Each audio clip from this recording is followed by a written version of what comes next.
Blank Entrevista no ar, e hoje a gente tem a honra de receber o Dr. Thales para falar sobre cirurgia ortognática. Doutor, em primeiro lugar, seja muito bem-vindo. Eu que agradeço o convite de falar desse tema que é tão apaixonante e que muda a vida das pessoas realmente. Legal, doutor, quero começar te perguntando, então, quando que é indicada uma cirurgia ortognática, por exemplo, para algo funcional? A cirurgia ortognática ela tem dois padrões, né? O padrão estético e funcional. Quando nós vamos ter uma alteração funcional, é quando o paciente tem algum problema que compromete a funcionalidade, como respiração, mastigação e fala. Então, muitas vezes a pessoa ela respira mal, ela tem uma dificuldade respiratória durante o sono, ela tem ronco e apneia do sono, ou seja, ela tem um sono muito ruim, ela acorda durante a noite. Isso é pela contenção da via aérea, a mandíbula muito para trás acaba bloqueando a via aérea. Isso é uma alteração funcional. Além de má oclusão, por exemplo, o paciente ele morde com a oclusão alterada, tem muita dor de cabeça, muita enxaqueca, problemas na articulação temporomandibular. Muitas vezes se dá pela mordida alterada, que nós chamamos de oclusão. Então, quando a oclusão está alterada, vai ter alteração na articulação, na mordida e também muitas vezes a indicação de ortognática. E outras várias alterações funcionais que nós podemos associar a essas duas principais que vão indicar a cirurgia. Doutor, e como identificar, quando é um caso, por exemplo, a pessoa está sentindo muita dor de cabeça, como que se identifica que pode ser o caso?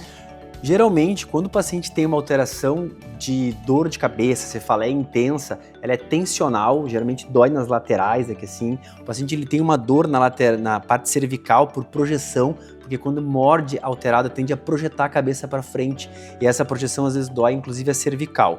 E aí nós vamos ver a articulação. Quando a articulação tem estalos, o paciente abre a boca e dá um clec, e muitas vezes isso é uma queixa.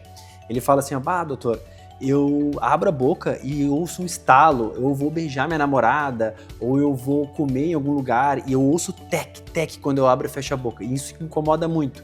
Isso é uma indicação de que nós temos uma alteração articular e que essa alteração ela pode vir da má oclusão. E aí a gente olha o perfil do paciente. Geralmente ele tem uma alteração do momento da mordida. Ele vai dizer que morde mais de um lado que do outro, ele vai dizer que já usou o aparelho muitas vezes e não conseguiu corrigir a posição dos dentes, vai dizer assim, Thales, eu fiquei 10 anos de aparelho. A pessoa para ficar 10 anos de aparelho, assim, é quase que não conseguiu corrigir, porque o máximo, assim, num caso severo que é indicado somente aparelho, é 3 anos, um pouco mais, um pouco menos.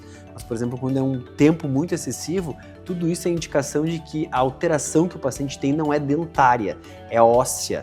A posição dos ossos estão alterados e isso altera a posição dos dentes. Então não adianta tu mudar a posição dos dentes porque o que é a base óssea que está fora de posição. Perfeito, doutor. E no caso, por exemplo, do ronco e da apneia do sono, como identificar que é um caso, né? Esse é o mais clássico de todos, tá? A apneia e o ronco, a gente sempre fala assim, todo paciente que tem apneia ronca, mas nem todo paciente que ronca tem apneia. O ronco, ele é um indicativo de uma respiração bucal que o paciente está tendo que abrir a boca para respirar. E isso tem vários motivos. Às vezes todos nós roncamos por algum motivo. Às vezes está mais congestionado, está com a via aérea obstruída, vai respirar mais pela boca. Às vezes a posição de dormir não está muito boa. E aí a paciente acaba roncando. Porém, quando isso começa a ser muito recorrente todas as noites, tem alguma alteração de bloqueio da via aérea pela boca, que o paciente tem que abrir a boca para respirar. E isso é um início do indicativo que ele possa vir a ter uma apneia. Então por que a gente ronca? Porque quando a gente deita, um ronco por bloqueio da língua, por exemplo, que é o mais clássico de todos. Quando a mandíbula é muito para trás, toda a base da nossa língua, ela se insere por dentro da mandíbula.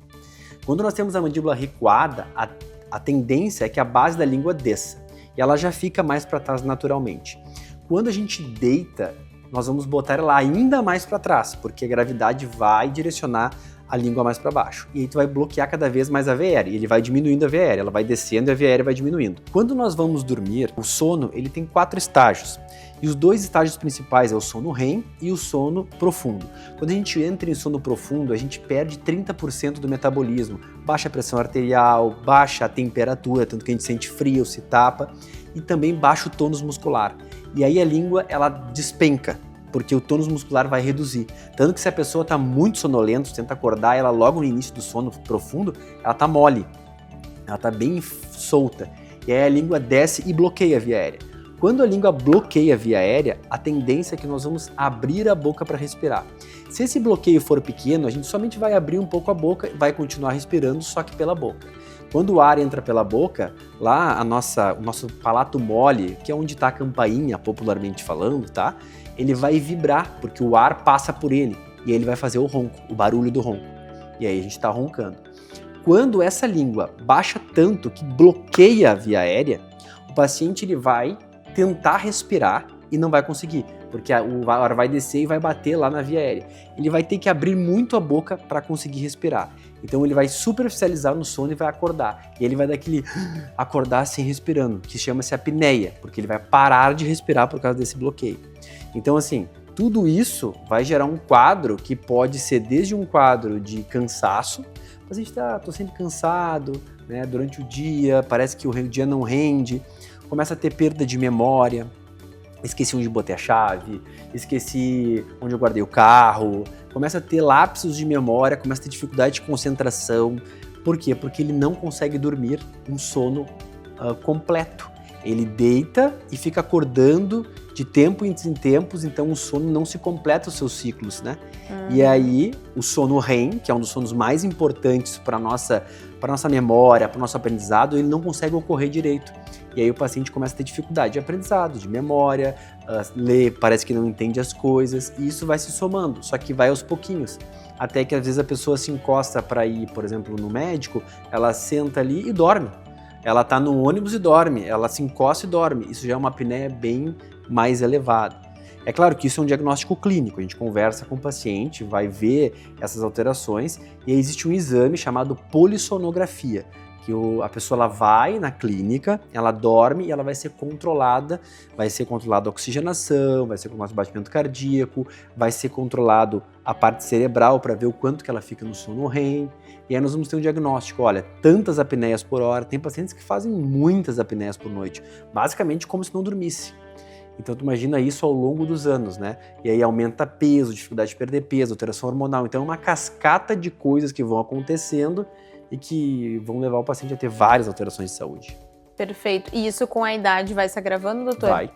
Quem tem um ronco muito severo, jovem, ou tem uma dificuldade respiratória durante o sono jovem, ou pequenas apneias, vai ter quando for mais velho. Porque quanto mais nós vamos avançando na idade, mais flacidez muscular nós vamos ter. E quando a gente perde o tônus muscular, a língua fica mais flácida ainda, e aí a apneia começa a aumentar cada vez mais.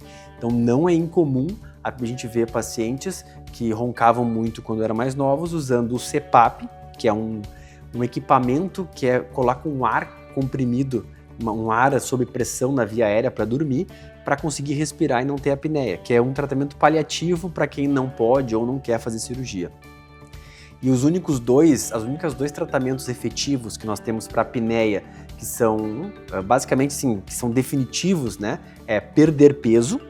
Então, assim, a perda de peso é a primeira coisa, paciente que tem obesidade, sobrepeso considerável, perder peso diminui, e cirurgia ortognática.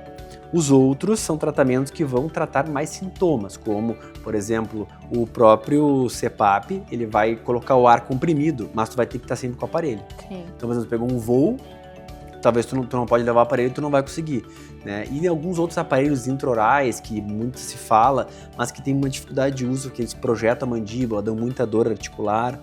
Então a apneia ela é multidisciplinar para se tratar, mas o componente respiratório da ortognática é muito grande. Perfeito, doutor. E falando da parte estética também, né? A cirurgia ortognática também tem esse objetivo, né? Sim. Hoje, vou te dizer que 50% ou mais dos pacientes que me procuram por ortognática, eles procuram para estética. E geralmente para outras coisas. E aí no diagnóstico, eu avalio esses pacientes e vejo, olha, é um caso de ortognática. Por quê? Porque a maior parte das alterações estéticas de face que nós temos, tá? Elas são baseadas no tecido ósseo, alterações de posicionamento ósseo. Porque quando nós vamos ter os tecidos moles, por exemplo, pele, músculo, eles vão se ligar no tecido ósseo. Os próprios ligamentos da pele mais profundos e os ligamentos dos músculos estão no tecido ósseo. Se o tecido ósseo está mal posicionado, retraído, com pouco volume, a tendência é que esse músculo, essa pele, tende a ficar mais flácida. Então, às vezes, tu corrigindo no posicionamento ósseo, tu corrige muitas alterações de queda, de envelhecimento, de flacidez. Então a ortognática ela tem essa pegada estética muito forte. Além do que, ela é uma harmonia facial. A pessoa não tem queixo nenhum, tem toda a face girada para dentro. Ela vai fazer um giro para fora da face e ela vai corrigir a posição do rosto. Então ela vai ter uma harmonia facial e ela é definitiva, porque a base óssea, uma vez posicionada, ela não muda mais de posição. Diferente de, por exemplo, tecido mole, que tu reposiciona, ele tende a cair de novo com o passar do tempo, o tecido ósseo não, ele vai ficar na posição.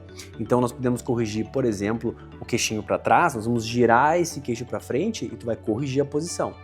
Sempre na ortognática nós corrigimos uma posição, tanto colocar para frente e para trás, que seria fazer este movimento aqui, como o movimento de rotação, que é o giro da face. Então, por exemplo, eu posso girar a face tanto para baixo quanto para cima. Então, se o paciente ele tem um sorriso gengival, que ele sorri e mostra toda a gengiva, nós impactamos essa maxila e giramos ela assim. Se o paciente não mostra nada dos dentes, ele tem uma projeção do queixo, muitas vezes tem ausência dessa região aqui, flacidez nessa área, o malar está para dentro, a gente gira ao contrário. E a gente projeta a maxila. Então a gente consegue corrigir 3 planos, tanto giro quanto para frente ou para trás, como lateralidade. Então por isso que ela tem uma pegada estética muito forte. Ainda mais que vários famosos já fizeram, né? Então inclusive teve uma menina do Big Brother que fez, irmã da Graciane Barbosa, que apareceu em todas as redes sociais. O antes e depois dela é considerável, assim, muito impactante mesmo o resultado. E ela tinha uma queixa funcional, que era respiratória, e também estética, que era o posicionamento dos dentes, o gengival, o queixo para trás. Sim, conseguiu em uma cirurgia já resolver os problemas, tanto estéticos quanto funcionais. Isso. Legal, doutor. E o resultado já é visto na hora, imediato, ou demora um tempo? Como é que funciona? A cirurgia ortognática, o resultado em si, ele fica na hora. Tá? Mas claro que o paciente vai ter um edema, ele vai passar pelo processo de recuperação, então ele vai ter um período entre fazer a cirurgia até uns 15 dias iniciais, até ele voltar às atividades normais, e depois a gente vai fazendo as revisões até que em 6 meses ele vai ter um resultado final facial. É claro que ainda vai ter formação óssea, vai ter ainda a recuperação das áreas operadas, mas dentro de 15 dias ele já está bem avançado, 1 mês ele já tem um resultado aí que quase 80% a 85%, depois só vai ser aquele resultado que vai cada vez se refinando mais. Mas a ortognática é uma cirurgia completamente planejável. Então, diferente de tecido mole como pele, gordura, músculo, ele é muito mais artesanal. É uma cirurgia onde tu vai decidir muitas coisas na hora do procedimento. A ortognática não. A ortognática é uma cirurgia completamente planejada. Como é que o paciente faz? Ele faz uma tomografia de face, ele faz um escaneamento dos dentes e vai nos mandar, ou o próprio radiologia nos manda, nós colocamos num programa e nós operamos o paciente no computador primeiro. Então nós vamos ter o antes e depois dele, antes da cirurgia. Então nós vamos fazer, por exemplo, uma rotação, vamos avançar. Então, por exemplo, vou avançar a mandíbula 10 milímetros, é 10 milímetros. Não existe margem na hora de decisão. A gente faz uma guia cirúrgica baseada no planejamento, então aquela cirurgia é totalmente planejada. Tudo que eu vou fazer no centro cirúrgico já está decidido previamente. E o paciente, ele consegue ver isso. Super previsível, então. Super previsível. Na consulta prévia, nós mostramos o resultado. Depois a gente só vai replicar aquilo que nós fazemos no computador, no bloco cirúrgico. E aí dentro ele vai passar pelo processo de recuperação e depois, dentro de 30 dias, já está basicamente quase 100%, só vai dando aquela refinada no resultado até chegar a 6 meses e receber alta do tratamento. Muito bacana. Doutor, e para finalizar, como é que é realizar os procedimentos aqui no Blank?